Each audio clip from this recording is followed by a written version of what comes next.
Welcome back to Bible and Blues, and I missed a day. Yeah, life does happen. We're not all perfect. We're not all going to do a really perfect job with daily Bible reading, but we do the best we can, don't we, with the time that God's given us. So now we are up to John chapter 11. This is actually a very interesting one. I like this one. This is a story about a man named Lazarus who it's purported to be another time that Jesus actually raises somebody from the dead. And so, I wanted to, it's very interesting. It's also where we have the shortest verse in the entire Bible where it says Jesus wept. It's very important we understand what's going on there. So we'll talk about this here in a little bit. Now, a man named Lazarus was sick. He was from Bethany, the village of Mary and her sister Martha. This Mary, whose brother Lazarus now lay sick, was the same one who poured perfume on the Lord and wiped his feet with her hair. So the sisters sent word to Jesus, "Lord, the one you love is sick." When he heard this, Jesus said, "This sickness will not end in death. No, it is for God's glory, so that God's Son may be glorified through it." Now Jesus loved Martha and her sister and Lazarus. So when he heard that Lazarus was sick, he stayed where he was for 2 more days. And then he said to his disciples, "Let us go back to Judea." So I'm going to stop here. First off, this Mary, they make the distinction. This is not the Mary that is his mother. This is not Mary. It can be argued. Some people say this is Mary Magdalene. Some, and some say it's a different Mary. Saying this is Mary Magdalene is one of the ways people say that Mary was, that Mary Magdalene was a prostitute, because supposedly they say that it was a prostitute who wiped the perfume on the Lord and wiped his feet with her hair. This Mary, they don't say this is Mary Magdalene. This is just something I want to say. So I just want to get that part out. We can discuss that in the comment section if you'd like to. I mean, I'm sure if you want to correct me, by all means, correct me. This is just something I'm pulling up out of my head right now. And he knew these people. These people were his friends, is how we're going to see this come about. Continuing on, and in verse 8, "But Rabbi," they said, "a short while ago the Jews there tried to stone you, and yet you're going back?" Jesus answered, "Are there not 12 hours of daylight? Anyone who walks in the daytime will not stumble, for they see by this world's light. It is when a person walks at night that they stumble, for they have no light." Another thing I want to point out that I didn't point out up here previously.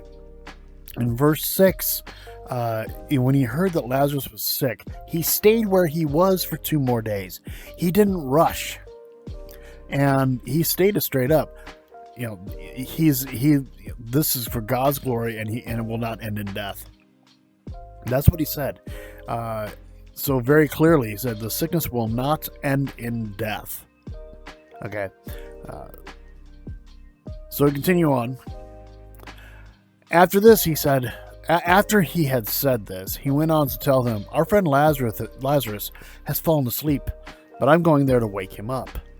His disciples replied, "Lord, if he sleeps, he'll get better." Jesus had been speaking of his death, but his disciples thought he meant natural sleep. So then he told them plainly, "Lazarus is dead. And for your sake, I'm glad I was not there, so that you may believe. But let us go to him." Then Thomas, also known as Didymus, said to the rest of the disciples, "Let us also go, that we may die with him." So they're thinking, they were going to stone him last time he was in Judea. So this is a step up of. They're stepping up in loyalty to him. They're stepping forward in loyalty to him, and said to the rest of the disciples, "Let us also go, that we may die with him." So are they talking about dying with Lazarus? Or are they saying that they think he's going to get stoned, and so therefore they need to be there to when he's saying. You tell me. It's actually one of those little things. I'm a little confused on this one as to what he meant here. On his arrival, Jesus found that Lazarus had already been in the tomb for 4 days. Now Bethany was less than 2 miles from Jerusalem, and many Jews had come to Martha and Mary to comfort them in the loss of their brother. When Martha heard that Jesus was coming, she went out to meet him, but Mary stayed at home. "Lord," Martha said to Jesus, "if you had been here, my brother would not have died. But I know that even now God will give you whatever you ask." Jesus said to her, "I am the resurrection and the life. The one who believes in me will live, even though they die. Whoever lives by believing in me will never die. Do you believe this?" "Yes, Lord," she replied. "I believe that you are the Messiah, the Son of God who has come to this world." After she said this, she went back and called her sister Mary aside. "The teacher is here and is asking for you." When Mary heard this, she got up quickly and went to him. Now Jesus had not yet entered the village, but was still at the place where Martha had met him. When the Jews who had been with Mary in the house comforting her noticed how quickly she got up and went out, they followed her, supposing she was going to go to the tomb to mourn there. When Mary reached the place where Jesus was and saw him, she fell at his feet and said, "Lord, if you had been here, my brother would not have died." When Jesus saw her weeping, and the Jews who had come along with her also weeping, he was so deeply moved in spirit and troubled. "Where have you laid him?" he asked. "Come and see, Lord," they replied. Jesus wept. Then the Jews said, "See how he loved him." But some of them said, "Could not he who opened the eyes of the blind man have kept this man from dying?" So in this, and I remember my pastor doing a sermon on this where Jesus wept, and we see that when Jesus saw her weeping, the Jews who had come along with her also weeping, he was deeply moved in spirit and troubled. This is why he wept. He wept over, yes, he wept for their loss, for their not understanding, and so therefore when he wept, he knew Lazarus was going to walk again and was going to come back to life. He knew what was going to happen. However, because he saw that the torment his friends were going through, Jesus wept. Jesus, once more deeply moved, came to the tomb. It was a cave with a stone laid across the entrance. "Take away the stone," he said. "But Lord," said Martha, the sister of the dead man, "by this time there's a bad odor, for he's been there 4 days." Jesus said, "Did I not tell you that if you believed, you will see the glory of God?" So they took away the stone. Then Jesus looked up and said, "Father, I thank you that you have heard me. I knew that you always hear me, but I said this for the benefit of the people standing here, that they may believe that you sent me." So in this case, he is talking to God, to his Father, and thanking that he was heard. He already knew it, but he's saying because he needs to make sure the glory goes to God.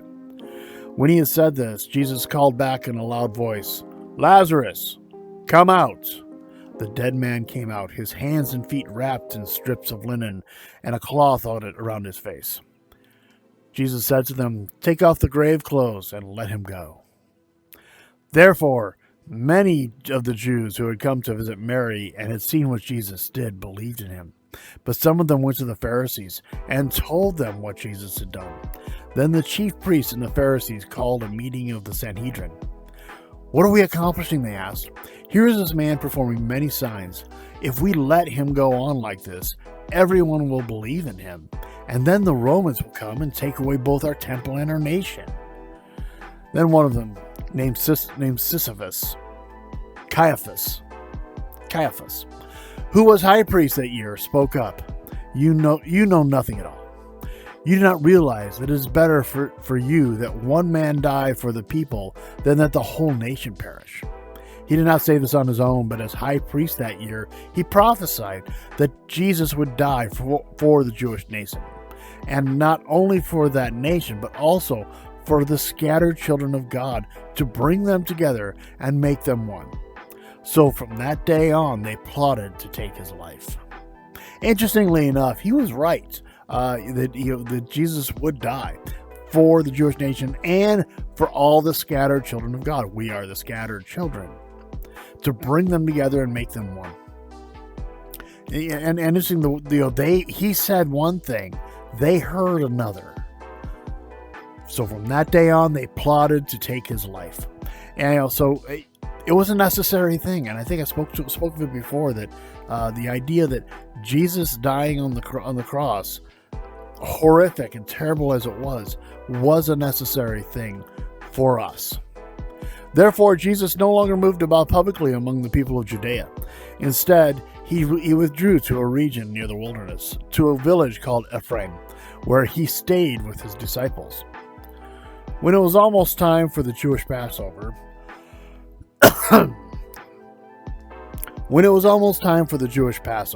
many went up from the country to Jerusalem for the ceremonial cleansing before the Passover. They kept looking for Jesus, but as they stood in the temple courts, they asked one another, "What do you think? Isn't he coming to the festival at all?"